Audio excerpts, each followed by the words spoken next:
Hello mga kabisimain. So ngayon may inayos tayo na power supply. Ito ay 5 to 7 amperes. So ito yung step down transformer niya.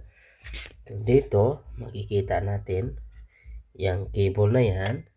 Ito galing yan sa supply. So dito ang ating plug papasok dito sa loob. Yan. Yung isang linya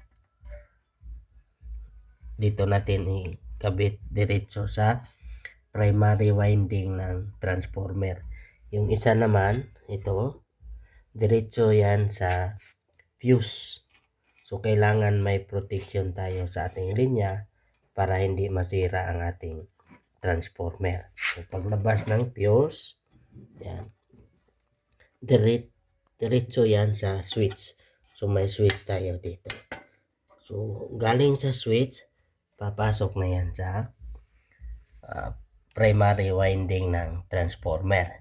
So, ganyan ang flow ng supply. So, dito sa output ng transformer, ito na yung 12 volts, 12 volts na output. Kung makikita natin dyan, may tatlong lumalabas na wire. Itong 12 volts, ito yung 0, ito yung 12 volts. So may center tap na winding ang output transformer.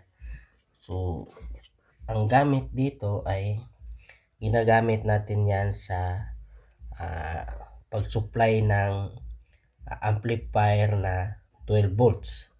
So ang problema dito ay walang power output. So ang original na connection dito, yung negative ng capacitor nakakonect sa isang linya na may diode. So ang gamit pala ng diode ay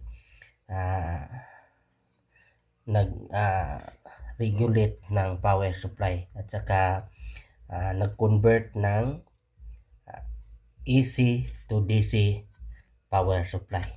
So kapag wala itong diode, yan, yung output dito ay 12 volts AC. So nilagyan ng diode kaya lumalabas na DC output na yan, 12 volts.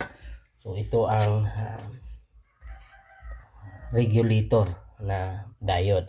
So nilagyan din natin ng capacitor para may storage backup ang ating output DC.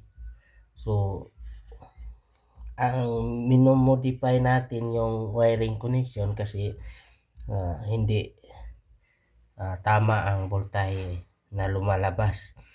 Dati ang connection dito ay naka full wave connection. Yung isang terminal ng transformer nakakonect sa negative ng capacitor pero walang saktong voltahe na lumalabas. So may mali sa connection kaya nilipat natin, ginawa nating half wave. Yung isang 12 volts na ginagamit natin, pinadaan natin sa 10 ampere na diode papunta sa capacitor na positive. Yung center stop, yung 0, yun ang negative. Yung ang output dito galing sa diode, yun ang positive. Direkta na yan sa dito sa output positive.